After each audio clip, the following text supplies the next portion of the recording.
बोलिए मेरे बांके बिहारी लाल की जय। आप सभी को श्री वामन एकादशी की हार्दिक शुभकामनाएं।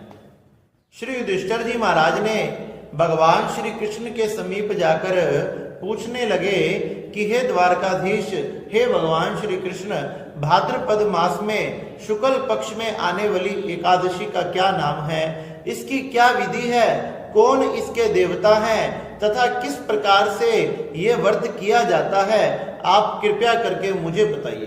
भगवान श्री कृष्ण कहने लगे कि हे युधिष्ठिर, तुमने मनुष्यों के कल्याण के लिए बड़ी ही सुंदर बात पूछी है। मनुष्यों का कल्याण होगा उसी व्रत को मैं तुमसे कहने जा रहा हूं। कहने लगे कि हे युधिष्ठिर, भाद्रपद मास में शुक्ल पक्ष में जो एकादशी आती है इसे वामन एकादशी भी कहते हैं। युधिष्ठिर जी महाराज कहने लगे, इस एकादशी की क्या कथा है, और मैंने सुना है भगवान इसमें करवट भी लेते हैं, तो भगवान कैसे करवट लेते हैं, ये कथा आप कृपया करके सुनाइए। भगवान श्री कृष्ण कहने लगे, इस एकादशी को परवर्तनी एकादशी तथा वामन एकादशी भी कहते हैं। कहने लगे कि एक समय की बात है, ये एकादशी बड़ी पवित्र तथा बड़े बड़े पापों को भस्म करने वाली है।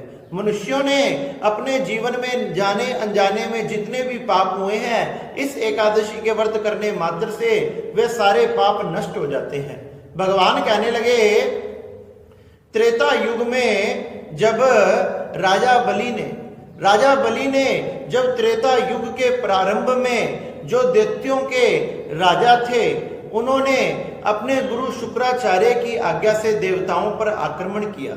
देवताओं पर जब उन्होंने आक्रमण किया तो सभी देवताओं को अमरावती से इंद्रलोक से निकाल दिया, और इंद्रलोक से निकालकर उस इंद्रलोक पर, उस अमरावती पर अपना राज्य स्थापित कर दिया। सभी देवी देवता जब ब्रह्मा जी की शरण में गए कि हे ब्रह्मा जी हमारी रक्षा करो, ब्रह्मा जी उन्हें लेकर भगवान नारायण की शरण में गए तथा नारायण भगवान की स्तुति करने लगे। कहने लगे कि सभी दैत्यों ने देवताओं के अधिकार छीन लिए हैं, हे नारायण भगवान आप कृपया करके उन दैत्यों का संहार कीजिए। तब भगवान नारायण ने कहा, नारायण भगवान कहने लगे, तुम किसी भी प्रकार की चिंता मत करो, मैं कश्यप ऋषि के यहाँ माँ अदिति के यहाँ प्रकट हूंगा, इसलिए आप अपने अपने स्थान पर चले जाएं तथा मैं वहां प्रकट होकर आपके सभी प्रकार के कार्यों को सिद्ध करूंगा। इस प्रकार से सभी देवी देवता अपने अपने स्थान पर आकर भगवान का भजन करने लगे। और उधर शुक्राचार्य जी ने राजा बलि को बताया कि हे राजा बलि, तुम हमेशा के लिए अगर स्वर्ग में रहना चाहते हो और तुम यहाँ के अधिपति इंद्र आदि बनना चाहते हो तो तुमने 100 अश्वमेध यज्ञों को करना चाहिए। इस प्रकार से अपने गुरुदेव की आज्ञा से राजा बलि ने उन अश्वमेध यज्ञों को करना प्रारंभ कर दिया। जब 100वां यज्ञ करने लगे तो देवताओं की चिंता बढ़ने लगी। उधर कश्यप की पत्नी अदिति जी ने अपने पति के कहने से प्योव्रत धर्म को धारण किया। व्रत को धारण किया, नियमों का पालन किया तथा उन नियमों के पालन से भगवान ने प्रसन्न होकर मां अदिति के यहाँ प्रकट हो गए। भगवान बटुक ब्राह्मण के रूप में प्रकट हुए। भगवान के नन्हे नन्हे हाथ थे, छोटे छोटे पैर तथा भगवान की जो छवि थी वह बड़ी ही सुंदर थी। नाना प्रकार के ऋषियों ने, महात्माओं ने अलग अलग वस्तुएं उन्हें भेंट की। किसी ने यज्ञोपवीत भेंट किया, किसी ने छत्र भेंट किया, किसी ने खड़ाऊ भेंट की, किसी ने कमंडल पर भेंट किया। इस प्रकार से नाना प्रकार की वस्तुएं इन्हें भेंट की। जब वह अपने पिताजी के पास गए, गुरु जी के पास गए, तो उन्होंने आज्ञा दी कि हे वामन, हे बटुकधारी ब्राह्मण, तुम जाओ और राजा बलि 100वां अश्वमेध यज्ञ कर रहा है, उससे तीनों लोकों का राज वापिस ले आओ, जिससे देवता प्रसन्न हो जाएंगे। इस प्रकार से वामन भगवान अपने पिताजी तथा गुरुदेव की आज्ञा लेकर अब नर्मदा जी के किनारे पर जो राजा बलि 100वां अश्वमेध यज्ञ कर रहे थे वहां पहुंच गए। राजा बलि ने दूर से आते हुए छोटे से ब्राह्मण को देखा तो देखते ही राजा बलि बड़े प्रसन्न हो गए। उनके मन में मानो वात्सल्य भाव तथा अनेक प्रकार के भाव जागृत होने लगे तथा उनकी छवि को देखकर राजा बलि का मन खिंचने लगा। जब राजा बलि का मन खिंचने लगा तो वो अपनी पूजा पाठ से खड़े होकर उस ब्राह्मण के स्वागत के लिए खड़े हो गए। उस ब्राह्मण का विधि विधान से पूजा से स्वागत किया तथा कहने लगे कि हे ब्राह्मण देवता, आप कहां से आए हो, आप कहां रहते हो। वह बटुकधारी ब्राह्मण वामन भगवान कहने लगे, यह समस्त पृथ्वी कण कण में मैं विराजता हूं। वह राजा बलि सोचने लगे कि ब्राह्मण तो देवताओं से भी पूजित है, जैसे देवता कण कण में है वैसे ब्राह्मण भी कण कण में है। पूछने लगे कि तुम्हारे पिता कौन है, तुम्हारे माता कौन है। कहने लगे मेरा ना कोई माता है ना कोई मेरे पिता है। राजा बलि सोचने लगा बेचारा अनाथ होगा। राजा बलि के मन में दया आई। कहने लगे तुम्हारा नाथ कौन है। कहने लगे मेरा नाथ कोई नहीं है, मैं ही सबका नाथ हूं। राजा बलि सोचने लगे ये ब्राह्मण बड़ा भोला भाला है, आखिरकार ये सबके पूजनीय होते हैं।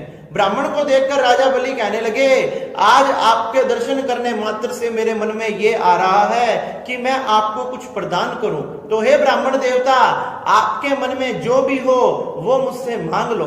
ब्राह्मण देवता कहने लगे मांगना तो मैं कुछ नहीं चाहता था, लेकिन तुम्हारे बार बार कहने के बाद मैं केवल तुमसे 3 पग भूमि मांगना चाहता हूं।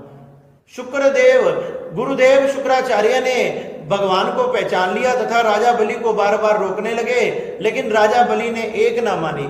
वह मन में विचार करने लगे कि आज भगवान नारायण भी मेरे द्वार पर मांगने आए हैं, तो आज मुझसे बड़ा कौन होगा जिसके द्वारे पर तीनों लोकों का परम पिता महेश्वर भी मांगने के लिए आया है। राजा बलि ने 3 पग भूमि का संकल्प कर लिया और जैसे ही संकल्प किया वामन भगवान ने अपना रूप बढ़ा दिया।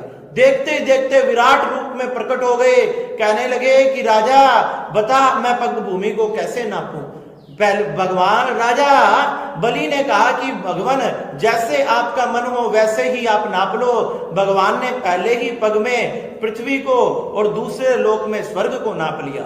भगवान कहने लगे कि हे गरुड़, इस बलि को गरुड़ पाश में बांध लो, क्योंकि इसने अपना वचन पूरा नहीं किया। अरे 3 पग भूमि देने का इसने मुझे वचन दिया, लेकिन 2 पग भूमि में ही पृथ्वी से लेकर समस्त ब्रह्मांड आ गया। अब बताओ मैं तीसरा पग कहां रखूं, नहीं तो तुम नरक जाने के अधिकारी होंगे। जब राजा बलि ने कहा कि एक दान करने वाला तथा दान की हुई वस्तु, दान करने वाला बड़ा होता है या दान बड़ा होता है। भगवान कहने लगे कि दान करने वाला बड़ा होता है। तो राजा बलि कहने लगे दान करने वाला बड़ा होता है, तो मैं अपने आप को आपके चरणों में समर्पित करता हूं। वामन भगवान प्रकट हो गए। राजा बलि ने कहा आप तीसरा चरण मेरे मस्तक पर रख दीजिए, जिससे सदा सदा के लिए मैं आपका दास हो जाऊंगा। वामन भगवान प्रसन्न हो गए। तीसरा पग राजा बलि के सिर पर रखा तथा राजा बलि को तीसरा पग देकर तीसरा पग में राजा बलि का सिर नापकर नाना प्रकार के वरदान दिए। कहने लगे कि मैं तेरी भक्ति से प्रसन्न हूं, तूने अपना सर्वस्व मुझे लुटा दिया, अब मैं तुझे सुतल लोक का राजा बनाता हूं। मांग तू क्या मांगना चाहता है। कहने लगे भगवान मैं तो यही मांगना चाहता हूं कि आपके दर्शन मुझे हमेशा होते रहे। भगवान उनको नाना प्रकार की इच्छाएं पूरी की तथा सुतल लोक के खुद द्वारपाल बन गए। इस प्रकार से वामन भगवान ने तीनों लोकों का राज राजा बलि से लेकर फिर से देवताओं को प्रदान किया और देवता प्रसन्न हो गए। इंद्र आदि देवता स्वर्ग तथा अमरावती में प्रसन्नता पूर्वक रहने लगे तथा राजा बलि सुतल लोक में निवास करने लगा तथा वामन भगवान नारायण भगवान सुतल लोक में राजा बलि के द्वारपाल बन गए। इस प्रकार से ये वामन एकादशी की व्रत जो करता है या इसकी परम पवित्र कथा सुनता है, उस जीव का कल्याण हो जाता है। भगवान उसके भंडार भर देते हैं, उसके घर में कभी भी अन्न तथा धन की कमी नहीं आती तथा राजा बलि की तरह उसका नाम तीनों लोकों में हो जाता है। इस प्रकार से भगवान की वामन एकादशी का व्रत बड़ा ही शुभ फल देने वाला तथा इसकी कथा भी बड़ी शुभ फल देने वाली है। इसकी कथा सुनने मात्र से 100 अश्वमेघ यज्ञों के फल की प्राप्ति तथा बताया गया हजारों गोदान फल की प्राप्ति होती है। इस प्रकार से भगवान श्री कृष्ण ने राजा युधिष्ठिर को ये वामन एकादशी की कथा सुनाई। राजा युधिष्ठिर ये कथा सुनकर बड़े प्रसन्न हुए और भगवान की जय जयकार करने लगे। बोलिए नारायण भगवान की जय, बोलिए वामन भगवान की जय। जय जय श्री राधे